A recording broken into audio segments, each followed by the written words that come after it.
With the Lightfall expansion, we got 6 new exotic armor pieces. Obviously, 3 of them were focused specifically on the Strand subclass. You know, it was the new thing to test out. We definitely want some cool exotics to synergize with that. With the Hunter and the Titan for their second exotic, that kind of focused on the Stasis subclass. But with the Hunter, we got something that I think focuses more on the PvP aspect of the game, which is the Speedloader Slacks. So let's just dive right into it. These are exotic boots. This is what they look like. Honestly, I like the look of them. I can't even lie. I feel like they did a really good job with this one in general, but let's go over its perk. That's the important part here, right? Tight fit. Dodging boosts reload speed, handling, and airborne effectiveness for you and nearby allies. While the buff is active, final blows and additional dodges increase the buff strength and refresh the timer, and this maxes out to 5 stacks. To give you just a little more detail, so dodging grants a ×1 stat boost to you and allies within 15 meters for 15 seconds. So on the initial dodge, if you're within 15 meters of your teammates, they will also get the benefits of this. But while you have the stat boost, again, kills or dodges grant an additional stack, again, stacks up to 5, and refreshes the duration of the buff. So it lasts 15 seconds. Every time you get a kill and dodge, it'll actually just bump it right back up to 15, which is good.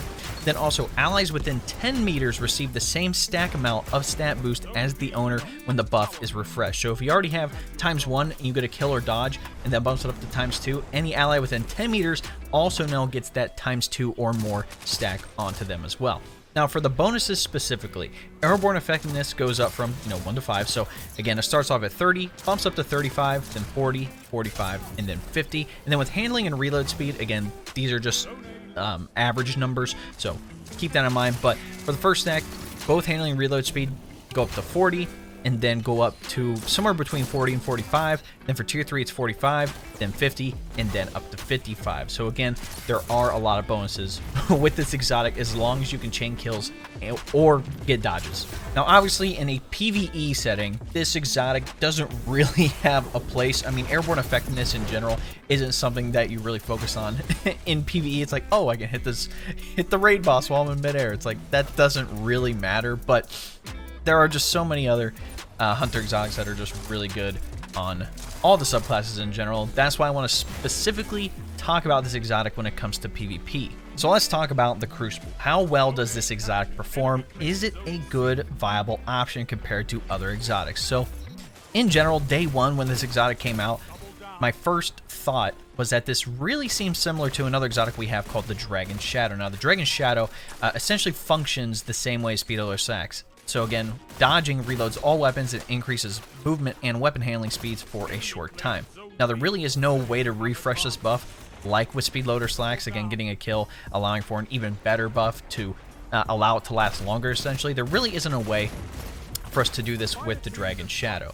So that is a main difference here. Now, obviously, the main differences with the buffs is that the Dragon Shadow does reload for all your weapons on the dodge. Doesn't matter what dodge you're using, so that means you don't have to use the reload dodge for this exotic in particular. But it also increases your movement speed. It gives you a +50 to mobility and then weapon handling, whereas the Speedloader Slacks again focuses on airborne effectiveness, reload speed, and weapon handling. So again, the weapon handling thing does go over, but when I initially put on this exotic, I was like, this functions very similar to Dragon Shadow, and I'm gonna like it because if any of you guys play PvP with me, I like the Dragon Shadow over the Stompies, especially for 6s. It's just, there's so many benefits with the exotic.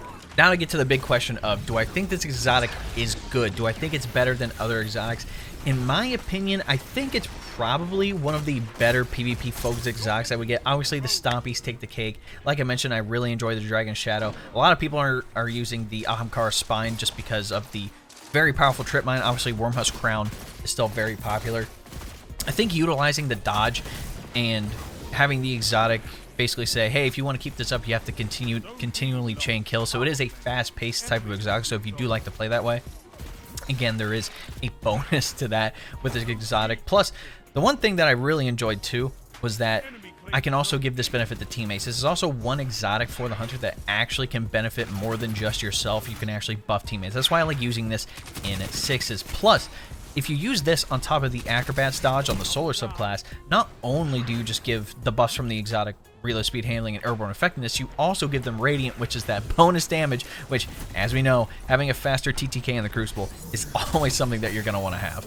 Now, in my opinion, if you want to take full utilization of this exotics, I would really only use it in 6s. Doesn't really matter what game mode it is or anything like that, but the ability for you to dodge buff as many teammates as possible and also have more opportunities to continue getting the buff stacks with this exotic. Again, if there's 6 enemies, there's more of a chance that you can get the bonuses with this. Yes, I understand the state of PvP right now isn't fantastic. Trust me, I love the Crucible. I already made a video like 2 seasons ago on why PvP was dying, and it's unfortunate to where we are now in the state of the game. But it is what it is at this point. I'm hoping there comes some big change in the future. That's for a whole nother video if you guys want my thoughts on that or whatever. I can do an updated why PvP is dying video. But in regards to this exotic, I like it, honestly. I think Bungie did a solid job with this exotic.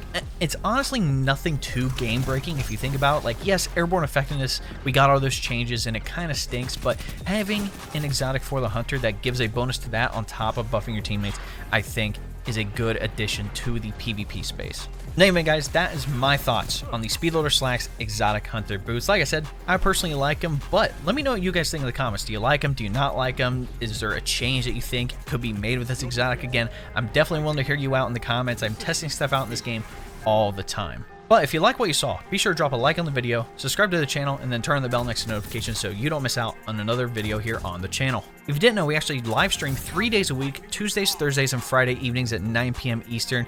We're either going to be here on YouTube or on Kick. So again, both of those links will be in the description. If you want to stay updated, I always tweet out when I go live at ItsDaveTV. And if you want to join my Discord, that is where we're all going to be chatting. Again, when we do play Destiny 2 or any type of team games together, that's where we're going to be chatting, whether it's raids, dungeons, or any other games of the sort. But also in the Discord, we have other topics, you know, other games, PC tech, anime, and more. Lastly, if you didn't know, we hit YouTube Partner here on the channel, which is just freaking awesome. It's given us a lot of opportunities here. One of those being memberships. If you don't know what a membership is essentially like a Twitch subscription. Again, it is another way to support me here on the channel so I can continue making this type of content for you guys. So again, if you would like more details, all you have to do is press the join button, next subscribe, and that will give you a rundown with all the details you need. All right, ladies and gentlemen, it's been your boy. We'll catch you in the next one. Cheers.